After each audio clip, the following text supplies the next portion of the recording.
The United Nations General Assembly on Friday overwhelmingly backed a Palestinian bid to become a full member of the United Nations by recognizing it as qualified to join and recommending to the United Nations Security Council to reconsider the matter favorably. The vote by the 193-member General Assembly was a global survey of support for the Palestinian bid to become a full UN member, a move that will effectively recognize a Palestinian state after the United Nations vetoed it in the UN Security Council last month. Among 8 others, Hungary voted against, Canada abstained, with other 24 countries and China voting in favor of the resolution with 142 others. The Palestinian push for full UN membership comes 7 months into a war between Israel and Palestinian militants Hamas in the Gaza Strip. We still have concerns with this resolution despite best efforts, hence our abstention. It goes too far in determining that Palestinian statehood and a right to full membership as actually, on the ground, in reality, as opposed to in aspiration, that this has actually been achieved. The other fact which we must come to grips with, that Hamas, which many states, including Canada, consider to be a terrorist organization, a view that is totally confirmed by their behavior on October the 7th, it currently controls areas in Gaza, an essential part of the territory of the future state of Palestine.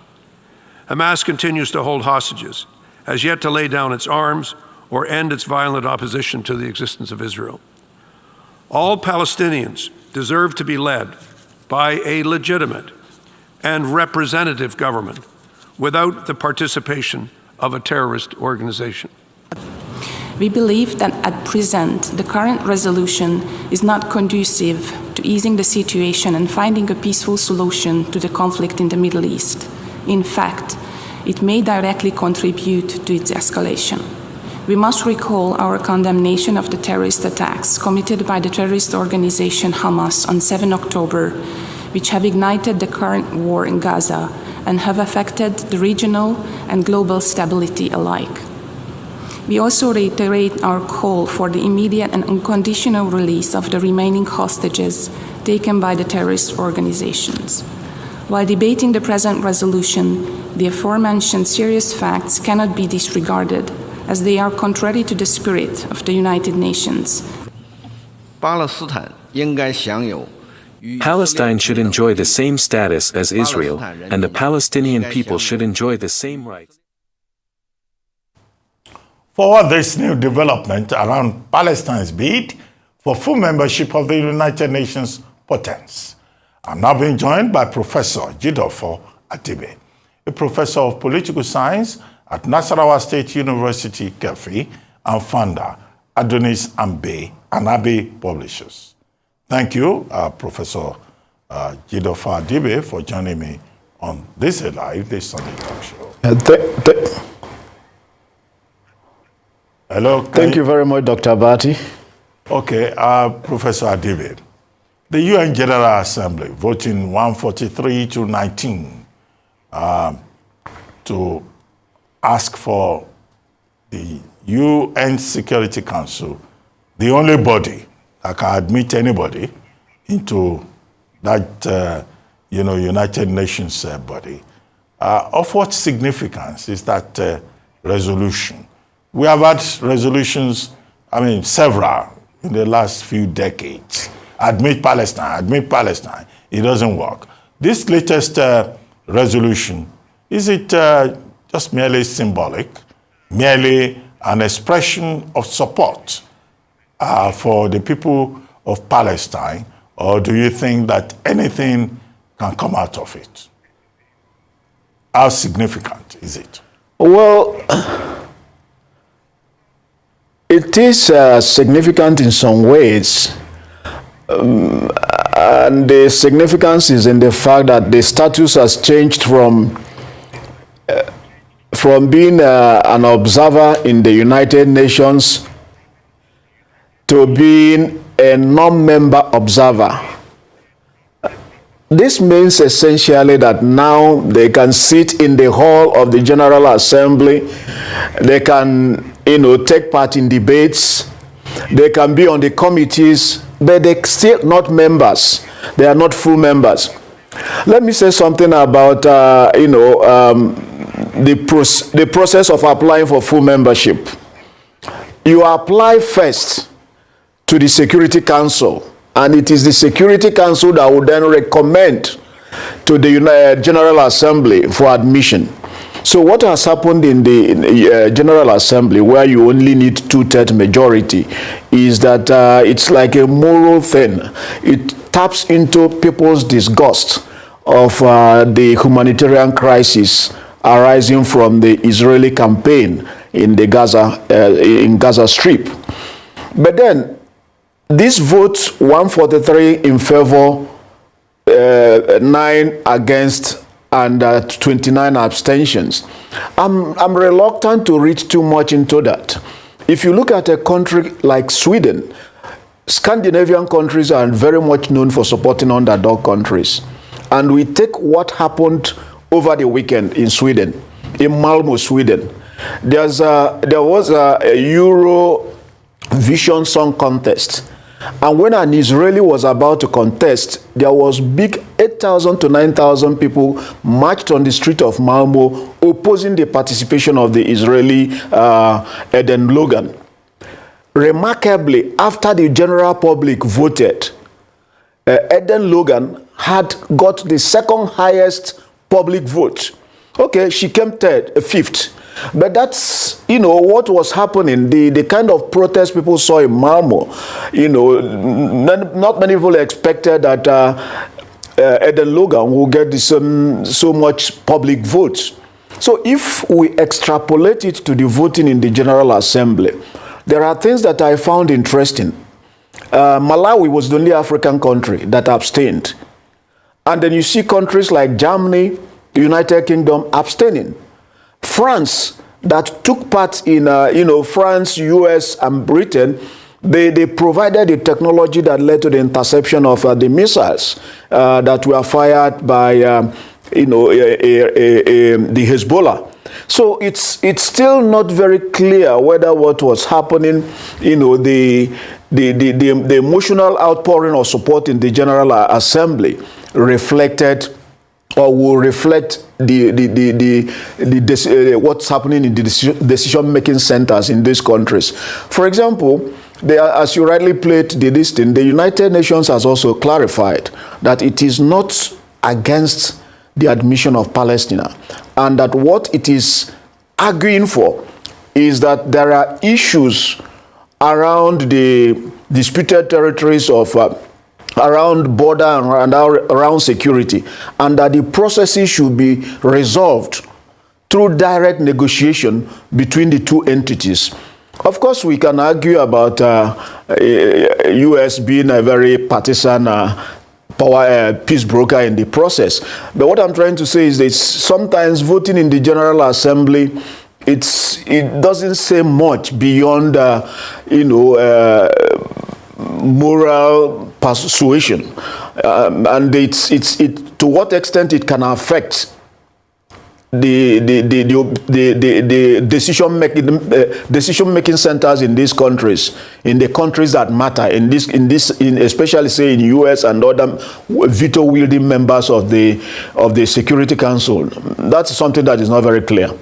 Okay, Professor Adibe, you and I know there is the United Nations Security Council that determines the membership of the United Nations General Assembly. The United Nations General Assembly just gives voice to people. And the Palestinians, they've been there as non-member observers. They even have an envoy on the floor who can speak, who is allowed to speak. Whether their vote counts or not is another matter entirely. But what are the specific implications of this development on Friday for the ongoing war between Israel and Hamas? Well, I don't really think it's going to make a difference, too much difference. Israel has always been condemned. And Israel has argued, for example, that if it were to cease fire, it will enable the Hamas to regroup. And despite the fact that America threatened to withhold military support, Israel said it could go it alone. And mind you, there was a report over the weekend that came out where the U.S. said, yes, there were substantial, circumstantial evidence that to support feelings that its weapons had been used inappropriately in a manner that was inconsistent with international standards in Gaza. However, that it did not have specific information at this moment to withhold the supply of weapons. Britain has made it clear is not likely to toe the line of withholding the supply of weapons. And that's also very unfortunate. What I find in this is the increasing profile of South Africa. That has been an opportunity for, again, South Africa to project more power into the global space. It has again returned to the International Criminal Court in Hague and to ask for a restraining order on Israel. Don't forget again, during the Ukraine at the beginning, or rather, the early stages of the Ukraine Russian crisis, South Africa led African delegation for peace. That was the first time you can say an African country was doing that in what we call the developed countries.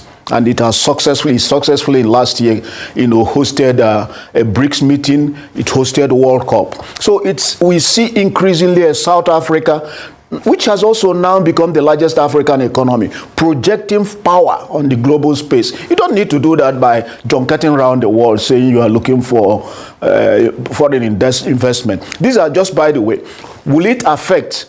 I don't think so. You see, Israel has made up its mind. People are, even recently, Biden was asking Hamas to give up the 128, estimated 128 of the over 200 people that were abducted for ransom. Let them release them.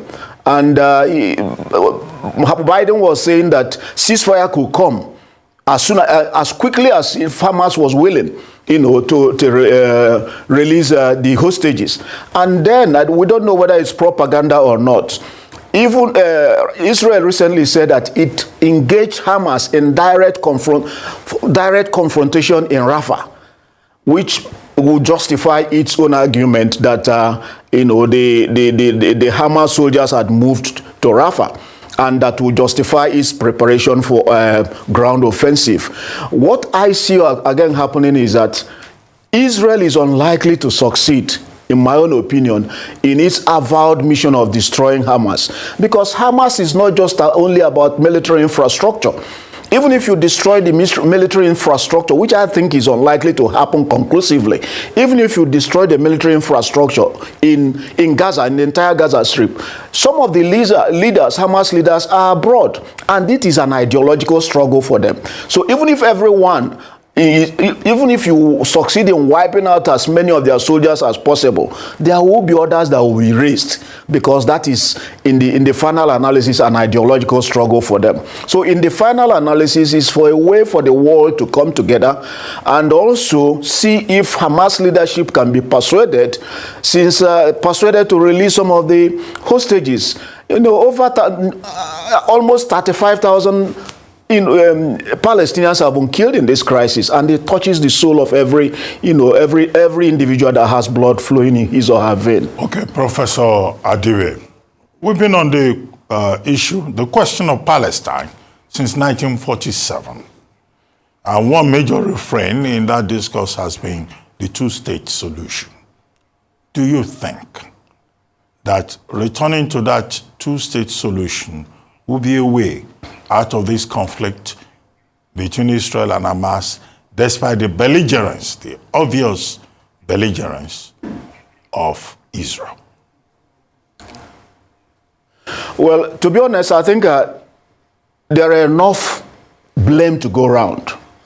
Because if you look at after the Six-Day War, all the issue now, the lands and the territories that were captured by Israel after during the 6-day war. That include the Golan Heights, the Gaza Strip, and others. And immediately what happens, because Israel was thinking about its security, from that time Israel almost doubled its territory. And Palestinians have been arguing that they needed all those lands that were seized, especially including East Jerusalem. And Jerusalem has symbolic meaning for both the Judaism, for Christians, and for Muslims. And in 2017, Donald Trump, because the U.S. has always believed that they were going to support Israel moving its capital to Jerusalem, which was one of the disputed areas, especially East Jerusalem. And Trump moved ahead and moved the embassy to Jerusalem. Two-state solution, people have said it, and it remains aspirational. There are stumbling blocks. For example, if you look at the state of Israel, of the 193 members in the United Nations, only 163 recognize the state of Israel. Most of the countries that haven't recognized the state of Israel are Islamic states or states that are very sympathetic, to Palestine in a manner that said they will not recognize the state of Israel. In fact, after the 6-day war, they developed a peace plan, which I won't blame the Palestinians, the Arab countries rejected. And there were sufficient grounds, because they say, okay, return the lands that were seized. And Israel was also making its own argument that under certain form of international law, if you seize a territory, it becomes part of your own, or that for security we need to exercise sovereignty over these lands. And they've been building.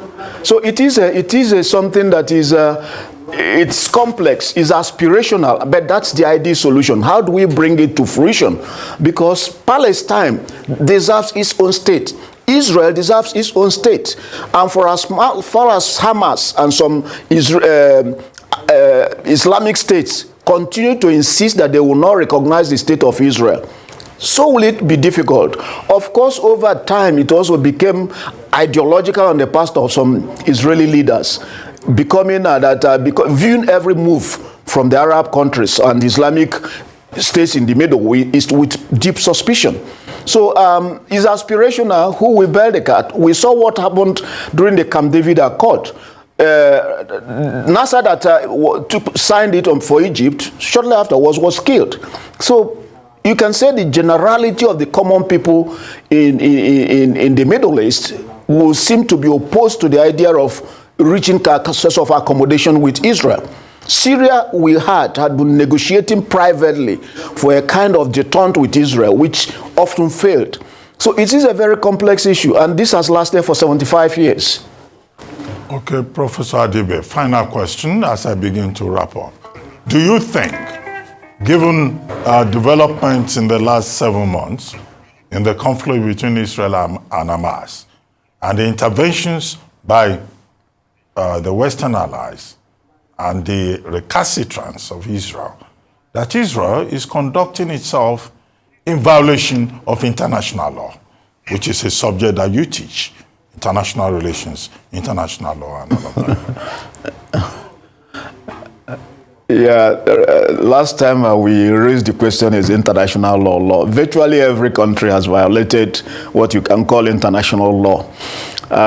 Israel, the General Assembly has always condemned in its resolutions some of the actions of Israel, especially with respect to the disputed territories in the Middle East, in Palestine. They have always passed resolutions condemning it, and the U.S. has always stood by it. We don't know what will happen, and it's unlikely we are going to use very strong terms to condemn either side. What is happening now is what people want to see a stop to the humanitarian crisis. But I'm also uncomfortable that Hamas, after what it did on October 7, killing 1,200 people and seizing over 200 people as hostages, if they really want this to stop, they should also consider releasing the hostages. It's not just enough to use other people as human shields and play on the emotions of people. Of course, Israel has also a lot of its own problems. But at the moment is how do we stop this carnage? And they have reduced it. So release the remaining hostages. 128, about 128 hostages remaining. 36 are already dead. Are thought to be dead. Release them so that there will be ceasefire. That's what Joe Biden is offering.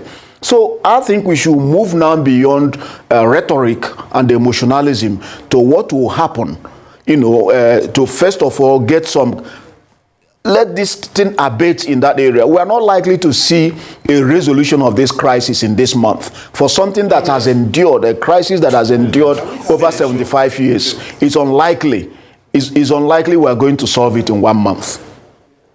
Well, thank you very much, Professor Jideofor Adibe, for joining us on This Alive, the Sunday Talk Show.